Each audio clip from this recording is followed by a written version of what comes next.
Is Edre here, and I'm really excited. I'm continuing my Depeche Mode series, this time with a review of one of my favorite Depeche Mode albums, A Broken Frame.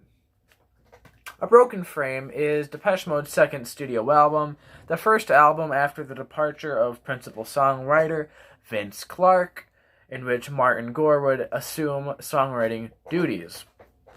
Once again on Mute Records, and once again following on a very simple, more minimalist sound, Depeche Mode managed to actually make, in my opinion, one of their greatest albums during this transition period.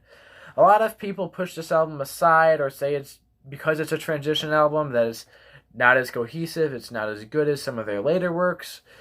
But I personally don't see that criticism. I don't get that. And here's why. I'm going to dive pretty deeply into this. You have to start with the overall atmosphere and how the atmosphere of A Broken Frame foreshadowed what was to come for the band. Whereas their previous album, Speak and Spell, was very pop-friendly, was full of hits, was full of songs that could be played at the ice skating rink. You know what I mean? It was full of songs that were easy to listen to for people that really didn't know much about electronic music or synth pop. But on A Broken Frame, they really pushed that boundary.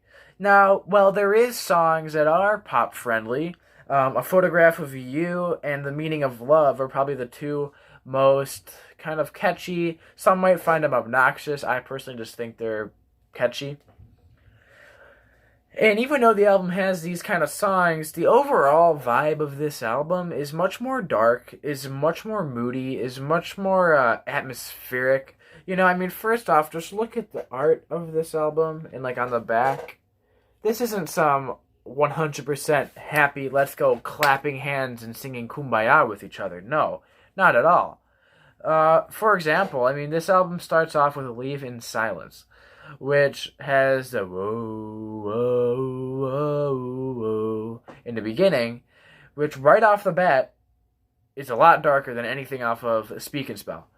My Secret Garden is another one, and which has this very kind of dark. Lyrically, it's weird. It's a very abstract album, but the instrumentations are very dark. And the instrumental, Nothing to Fear, is the perfect capsule, or it captures the aesthetic, I should say, perfectly. Despite there being no vocals, you can really see how they have progressed already just through one album and being a trio without Alan and without Vince. You kind of get to see how they just are kind of exploring. And the result was a bit darker. The synth sounds on this album are a lot more full-sounding. They aren't as thin as they are on Speak and Spell. They sound much more rounded, especially the drum machine. The drum machine, instead of it being it's like a boom, boom, boom, boom. That's a horrible example, but what I mean is that it's much more rounded, it's much more easy to listen to compared to some of the drum machines and drum tracks on Speak and Spell, which can be a bit, to the untrained ear, a bit kind of not pleasant. But, this album's a great progression. The much more, atmospheric synths really add to that. But another thing, which I like to always cover in my reviews, is the state of the band, a state of the artist, during the making of an album like this, and its impact on their entire career. In my last review of Speak and Spell, I brought up how you could already hear on songs like Ice Machine, the band was already going in a bit more darker of a direction, was becoming a bit more abstract and carving a unique style for themselves. And on their follow-up album, A Broken Frame, they really went full force in embracing this darker sound.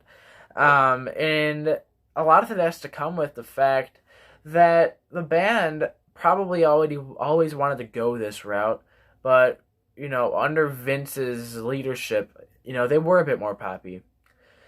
But upon Martin's, assumption of being the main songwriter, his lyrics, despite being quite abstract throughout this album, are definitely show signs of the band progressing in a darker direction, or at least in a bit more somber direction.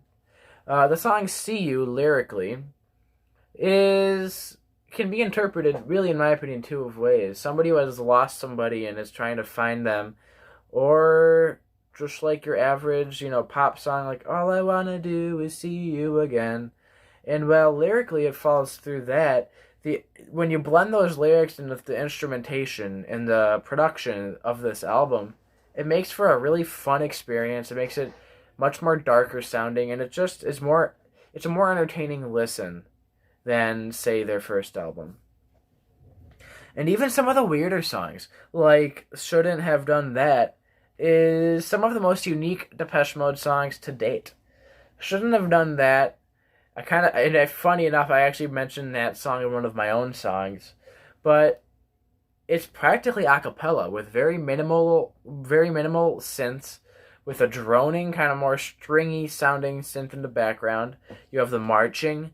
This is the sound of a band that at this point in their career, they really weren't focusing on making everything a number one hit.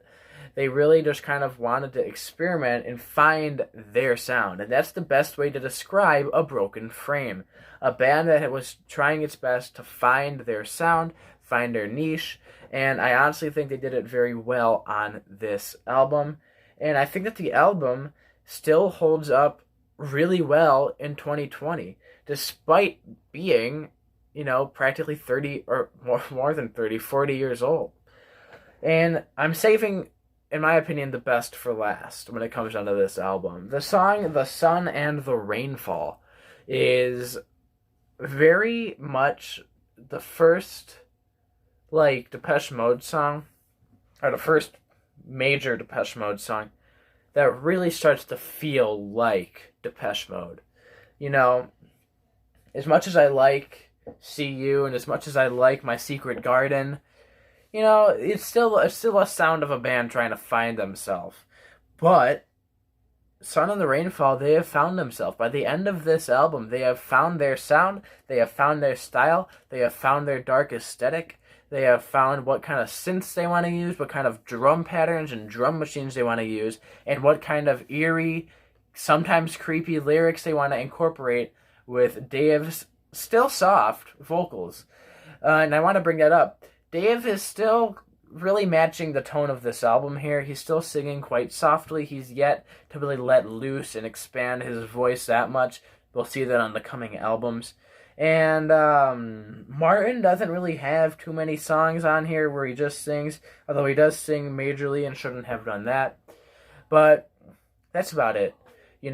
Overall, this is the album, to me, which is where Depeche Mode became Depeche Mode. They weren't just a synth pop band which was revolutionizing the scene, but was becoming Depeche Mode.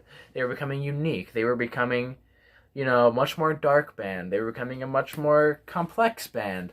And that is why A Broken Frame is one of my favorite albums from Depeche Mode. A Broken Frame, great album. I recommend it. It's a top 5 album for me. I recommend everybody checks it out. That is about it for me. And the next album is Construction Time again. I might actually upload that today because I have nothing else to do because I'm on quarantine.